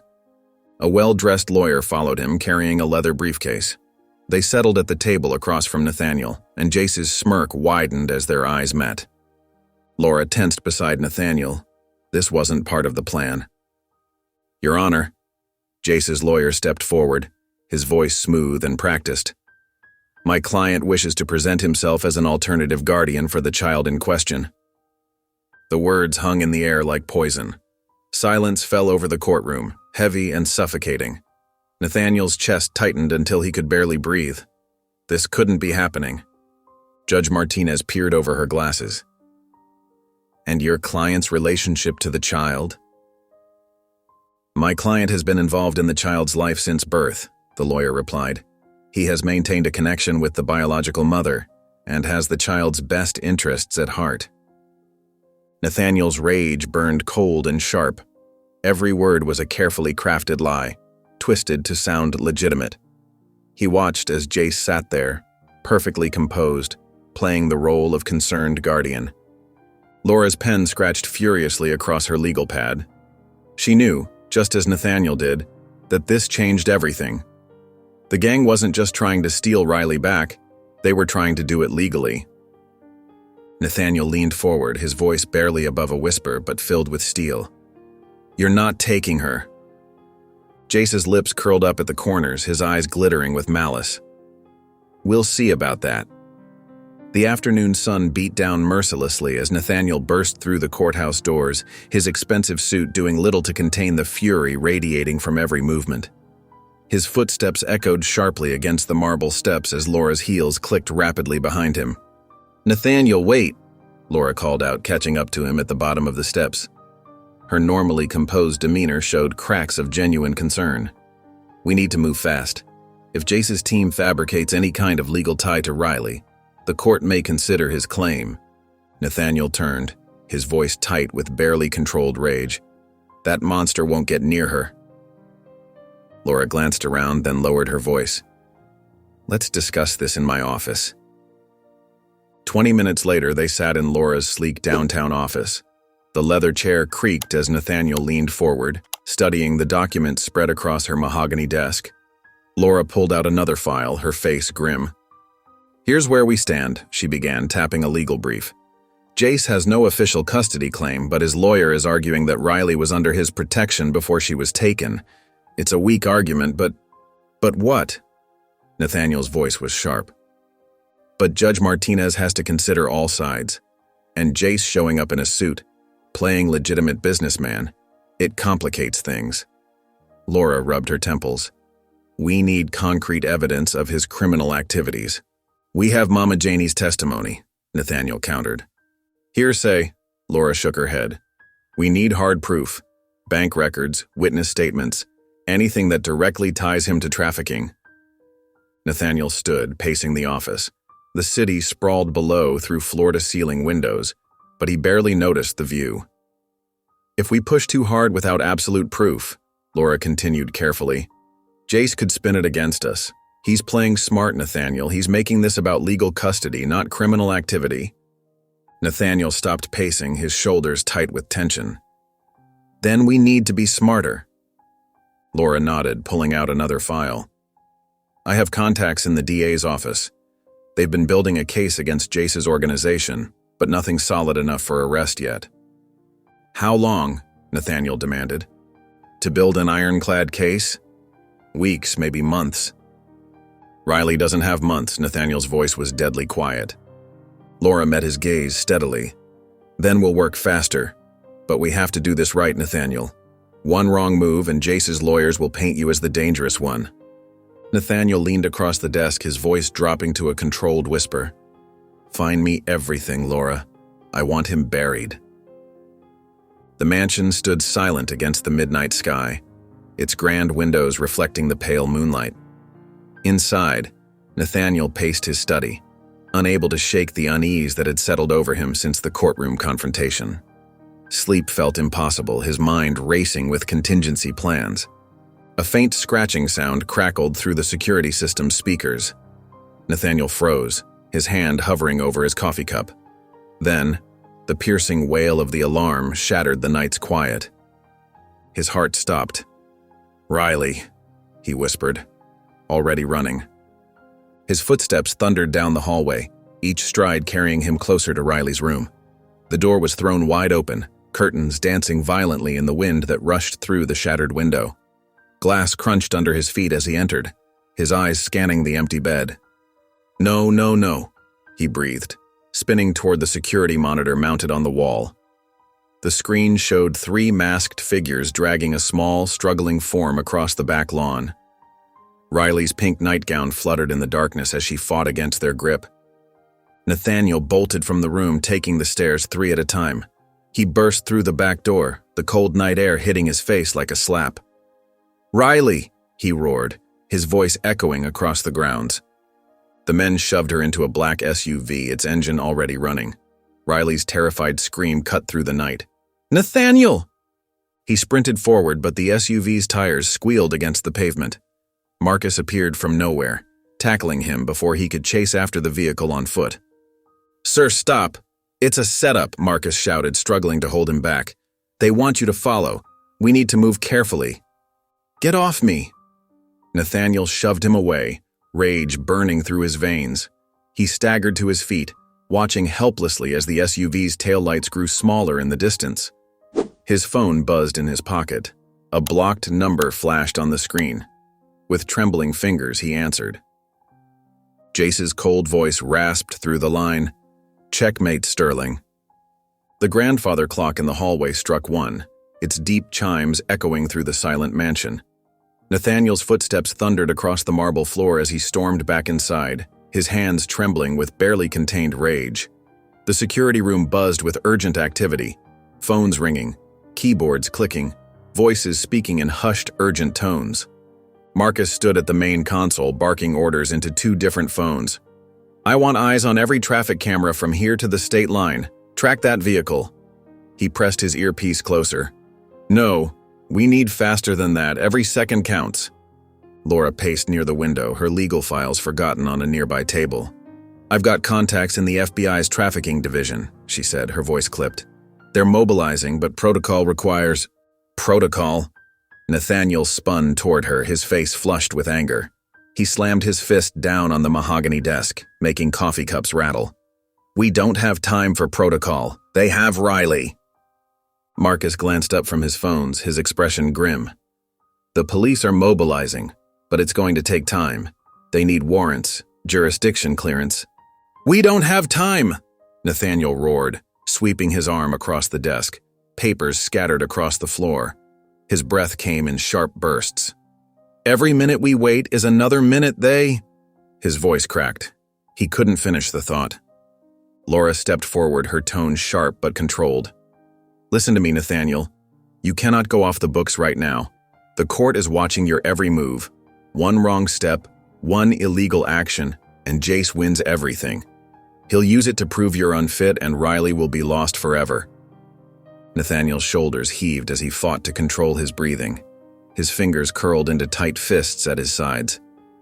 The logical part of his brain knew she was right, but every fiber of his being screamed to act, to move, to fight. Marcus set down his phones and stepped forward. His voice was low, steady. "There's another way." Nathaniel turned slowly, his eyes narrowing. "I'm listening." "We do this clean. By the book." Marcus pulled out his phone, showing a complex web of surveillance data. "But we use every legal resource at our disposal. My team can track their vehicle while staying within the law. We'll coordinate with law enforcement, but we'll be ready to move the second they have authorization." "That's not fast enough," Nathaniel growled. "It has to be," Laura interjected. "Because if we do this wrong, Jace walks free and keeps Riley forever. Is that what you want?"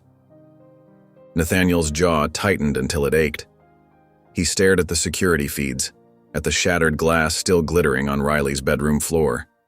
His voice came out like steel. "Then let's move. Now."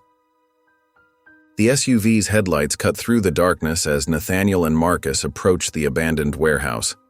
Broken windows gaped like missing teeth in the building's facade, and rusted metal creaked in the night wind. The warehouse loomed against the starless sky, a monument to decay on the outskirts of the city. Marcus killed the engine, plunging them into silence. His experienced eyes scanned the perimeter, noting the black sedan parked in the shadows. Jace's car. "You sure about this?" he asked, his voice tight with concern. Nathaniel checked his weapon with steady hands. The weight of it felt foreign yet necessary. "I'm getting my daughter back." The warehouse door groaned as they entered. Their footsteps echoed on the concrete floor, disturbing years of dust. The air inside was thick with the smell of mold and abandonment. In the center of the vast space, under a single flickering light, sat Jace Carter. His scarred face twisted into a smirk as he lounged in a metal chair, one arm draped possessively around Riley. The little girl's eyes were wide with terror, but she sat perfectly still like a frightened bird. "Well, well," Jace drawled, his casual tone masking something darker. "You're a hard man to break, Sterling." Nathaniel's voice came out like steel scraping stone. "Let her go." Jace's laugh bounced off the warehouse walls. "Nah. See? I realized something." He reached into his jacket, producing a pistol. The metal gleamed as he pressed it against Riley's temple. "If I can't have her, neither can you." Nathaniel's breath caught in his throat.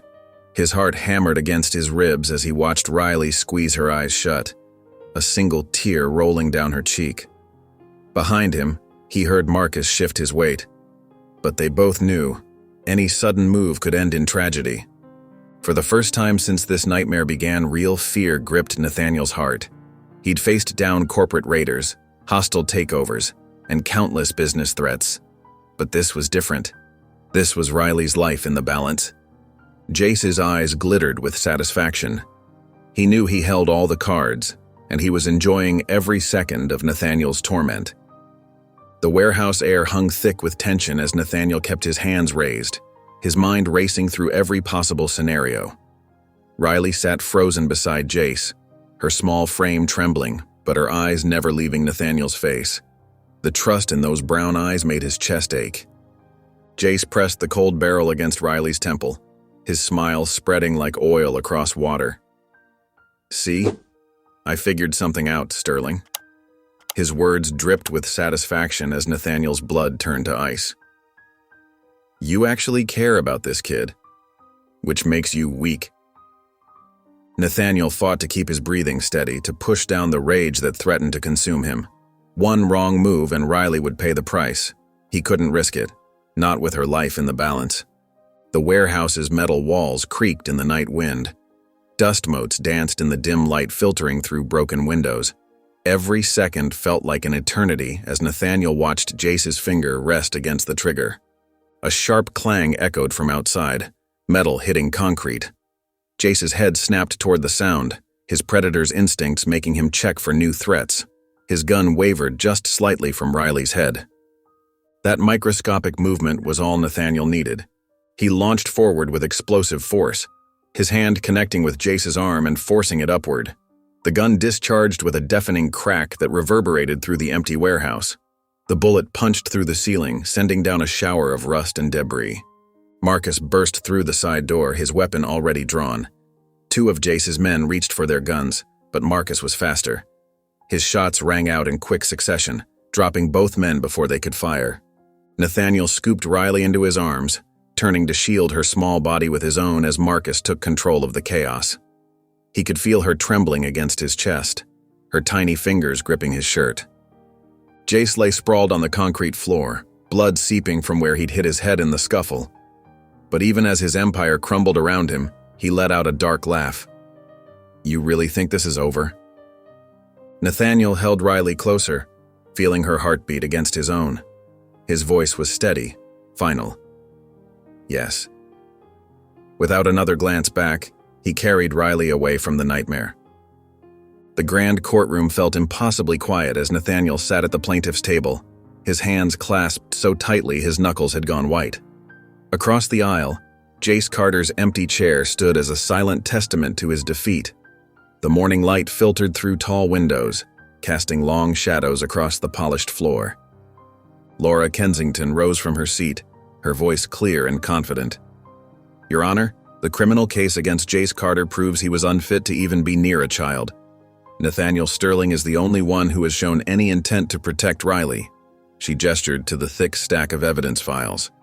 The attempted kidnapping, the threats, the documented trafficking network, all of it shows exactly what kind of danger Riley faced.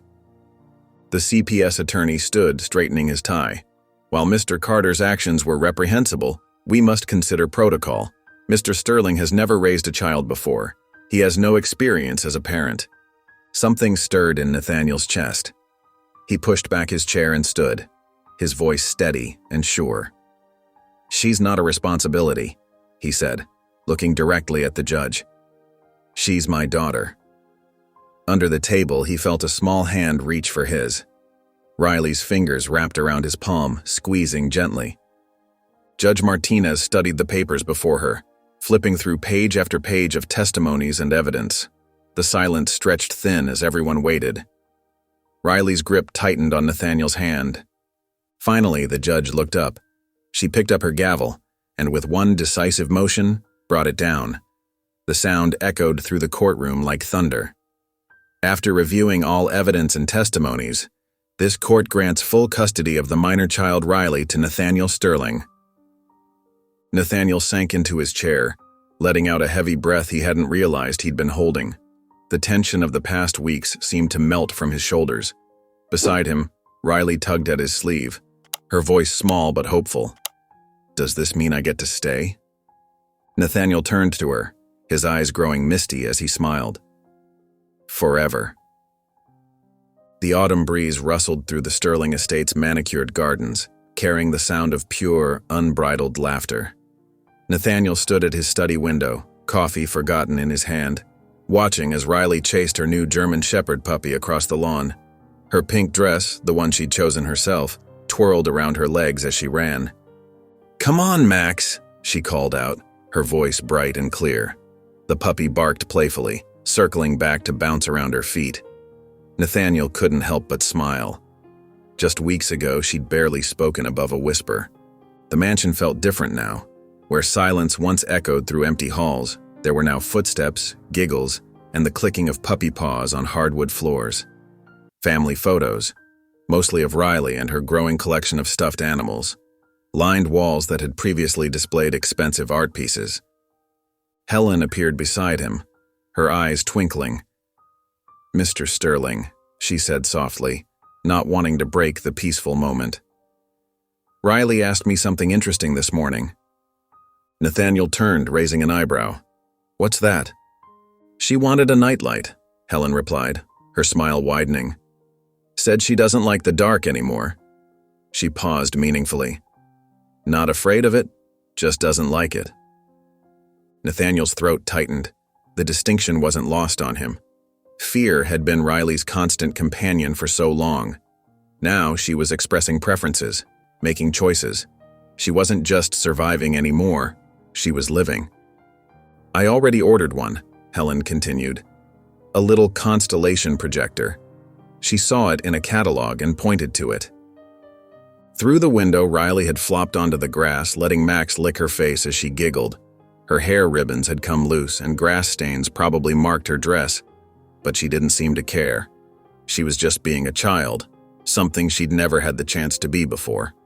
As the afternoon sun began its descent, painting the sky in warm oranges and pinks, Riley made her way to the back porch where Nathaniel sat. Without hesitation, another new development, she climbed onto the bench beside him. Her small body leaned against his arm, warm and trusting. They sat in comfortable silence, watching the sunset. No words were needed. For once, Riley wasn't scanning for danger or flinching at shadows. She was simply there, present in the moment, safe beside her father. The summer evening wrapped the Sterling estate in a gentle warmth. Tiny lights flickered across the sprawling backyard as fireflies danced through the twilight air. The garden's flowers had closed their petals for the night, but their sweet scent still lingered. Nathaniel sat on the wooden porch swing, enjoying the peaceful moment. Beside him, Riley perched with her legs dangling, not quite long enough to reach the ground. Her small hands twisted in her lap, fidgeting with the hem of her favorite pink dress. Nathaniel noticed her unusual quietness, the way her shoulders tensed slightly. "Something on your mind?" he asked gently, keeping his voice soft and steady, the way he'd learned she responded to best. Riley's fingers continued their nervous dance with the fabric.